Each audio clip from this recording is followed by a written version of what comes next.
धान आया मंडी के अंदर, मंडी से हो गया राइस मिल में। तो राइस मिल में सबसे पहले उसका छिलका उतारा जाता है जिसको बोलते हैं डीहस्किंग। डीहस्किंग जब करते हैं तो उसमें से हस्क बाहर आता है which is use as boiler fruit, मचाने के काम आता है। और उसमें से बाहर आया ब्राउन राइस।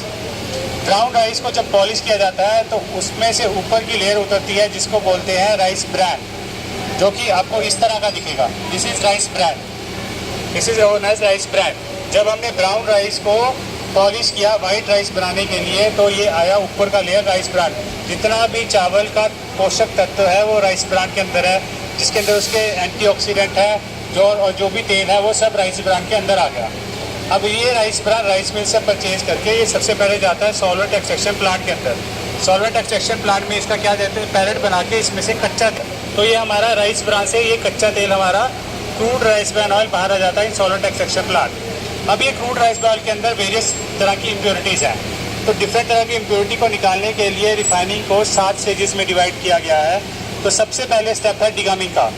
तो गम्स इस तरह की होती है, गम्स का जो नेचर होता है वो होता है हाइड्रोफोबिक, मतलब पानी के पास नहीं आती।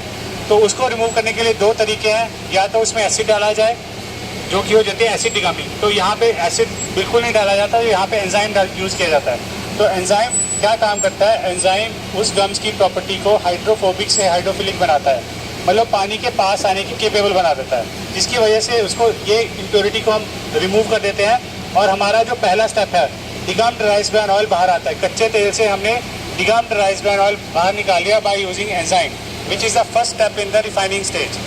अब ये डिगम्ड राइस ब्रान ऑयल को जब हम ट्रीट करते हैं सेकंड स्टेप के अंदर, वो टारगेट करते हैं कलर। किसी भी ऑयल के अंदर 3 मेजर कलर होते हैं, रेड, येलो एंड ग्रीन। तो उसको रिमूव करने के लिए क्या किया जाता है, उसके अंदर activated clay and activated carbon डालते हैं। Activated clay and activated carbon का प्रॉपर्टी है कि वो कलरिंग पिगमेंट्स को अपनी सरफेस के ऊपर एब्जॉर्ब कर लेता है नॉर्मल ब्लीचिंग प्रोसेस से, जैसे हम नॉर्मल ब्लीचिंग होता देखते हैं। तो उससे क्या होता है, कलरिंग पिगमेंट जब हमने निकाल दिए तो हमारे पास ब्लीच्ड राइस ब्रान ऑयल ये बाहर आ गया। ये कच्चे तेल से हमारा ब्लीच्ड राइस ब्रान ऑयल आ गया, जिसमें से हमने कलर को रिमूव कर दिया। ये हमारा सेकंड स्टेप हो गया। अभी जो हमारा सेकंड स्टेप है कलरिंग रिमूव करने के बाद, उसके बाद हम टारगेट करेंगे वैक्सीज को। तो वैक्सीज क्या है, बेसिकली जो हमने घर में नॉर्मल देखते हैं, कैंडल वैक्स देखते हैं, शू पॉलिश वैक्स या एप्पल वैक्स, तो वो रिफाइंड फॉर्म हो गया। तो crude rice bran oil wax होता है इस तरह का।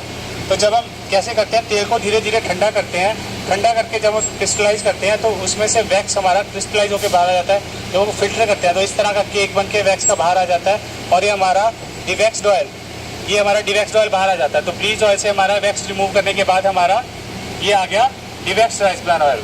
डिवैक्स्ड राइस ब्रान ऑयल के बाद हमारा जो 4th मेजर स्टेप है वो है डीएसिडिफिकेशन।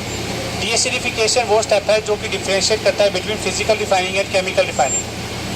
केमिकल रिफाइनिंग के अंदर क्या किया जाता है, उसके अंदर कास्टिक डाला जाता है। तो ये फैटी एसिड और वो अल्कली हो गया, तो जब दोनों मिलेंगे तो हो जाएगा न्यूट्रलाइजेशन, तो वो हो गया केमिकल रिफाइनिंग। लेकिन यहाँ पे होता है 100% फिजिकल रिफाइनिंग। तो वो कैसे करते हैं कि तेल को हम अंडर हाई वैक्यूम हीट करते हैं। जब हम अंडर हाई वैक्यूम हीट करते हैं तो फैटी एसिड्स का वेपर बन के तेल से बाहर आ जाता है और उसको कंडेंस करते हैं to be used as a raw material for making soaps and detergents. तो उसके बाद हमारा आता है ये डीएसिडिफाइड ऑयल, जहाँ से हमने फैटी एसिड को रिमूव कर दिया। और फैटी एसिड जो होते हैं वो इस तरह के होते हैं, इस तरह के होते हैं। ये इम्प्योरिटी उड़ के उसमें से तेल में से बाहर आ जाती है और ये हमारे पास आ जाता है डीएसिडिफाइड राइस ब्रान ऑयल, जो कि 4th स्टेप है। अब यहाँ पे यूएसपी क्या है, यूएसपी ये है कि ये आपके पीछे डीएसिडिफायर लगा है। तो इसमें क्या है, ये एक मैकेनिकल चीज़ है जिसके तेल को गर्म करने के लिए लोग यहाँ पे जनरली क्या करते हैं, मिनरल ऑयल यूज़ करते हैं। तो मिनरल ऑयल कभी पंचर हो गया तो मिनरल ऑयल और खाने का तेल आपस में मिल जाएंगे, जिसकी वजह से जहरीला हो जाएगा और पता भी नहीं चलेगा, कम क्वांटिटी में होगा तो पता भी नहीं चलेगा। तो उसको रिमूव करने के लिए, एलिमिनेट करने के लिए क्या किया गया है, हाई प्रेशर स्टीम ही यूज़ करते हैं। High pressure steam pure RO water से बनती है, और कभी पंचर हो जाए तो प्योर आरओ वाटर ही खाने वाले तेल में जाएगा और फूड सेफ्टी कभी कॉम्प्रोमाइज़ नहीं होगी।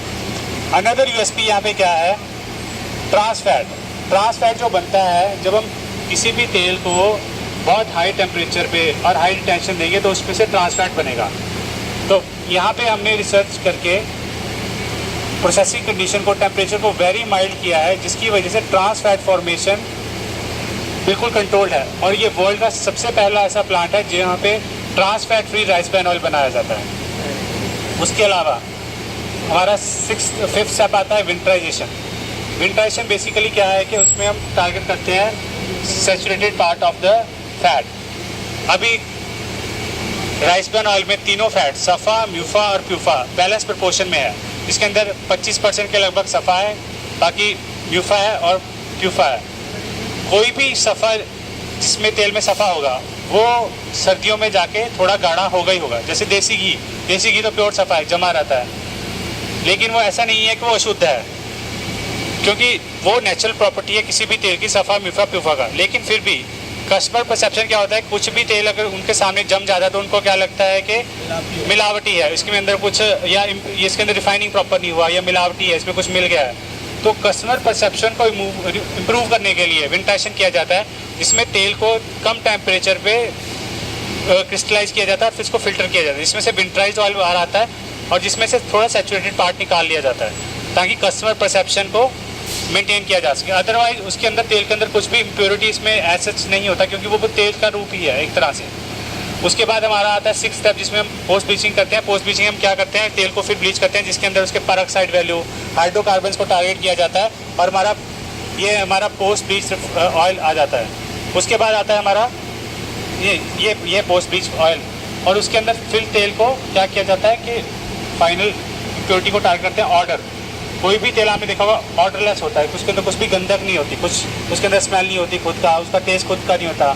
तो उसके अंदर क्या किया जाता है, ऑयल को फिर से हीट किया जाता है, उसकी ऑर्डर को वेपोरेट किया जाता है, जिसमें से ये फाइनल हैज़गार्ड राइस ब्रान ऑयल हम बन के बाहर आ जाता है, starting from the crude rice bran oil. तो ये प्रोसेस में 6 से 7 दिन लग जाते हैं, जिसके अंदर हम वेरी कंट्रोल्ड टेम्परेचर कंडीशन के अंदर ऑयल को प्रोसेस करते हैं, ताकि ऑयल के अंदर गुणवत्ता बनी रहे और उसके अंदर कोई भी प्रोसेस कंटेमिनेंट, ट्रांस फैट हो गए और ऑक्सीडेशन वैल्यूज़ की बनी रहे, ये प्रिजर्व करके रखते हैं। अब एपी ऑर्गेनिक में ऐसा क्या होता है कि तेल जो है वो गुणकारी रहे। सबसे पहले तो हमने यहाँ पे मिनरल ऑयल को एलिमिनेट कर दिया, उसके बाद हमने ट्रांस फैट को कंट्रोल कर लिया, उसके बाद हमने क्या किया कि यहाँ पे जितना भी ऑयल है वो अंडर नाइट्रोजन एटमॉस्फेयर है, नाइट्रोजन ब्लैंकिंग के अंदर है। अभी कोई भी तेल खराब होगा बिकॉज ऑफ द ऑक्सीडेशन, जब भी तेल और ऑक्सीजन कॉन्टैक्ट में आएंगे तो डिग्रेडेशन शुरू हो जाएगा, ऑक्सीडेशन शुरू हो जाएगा।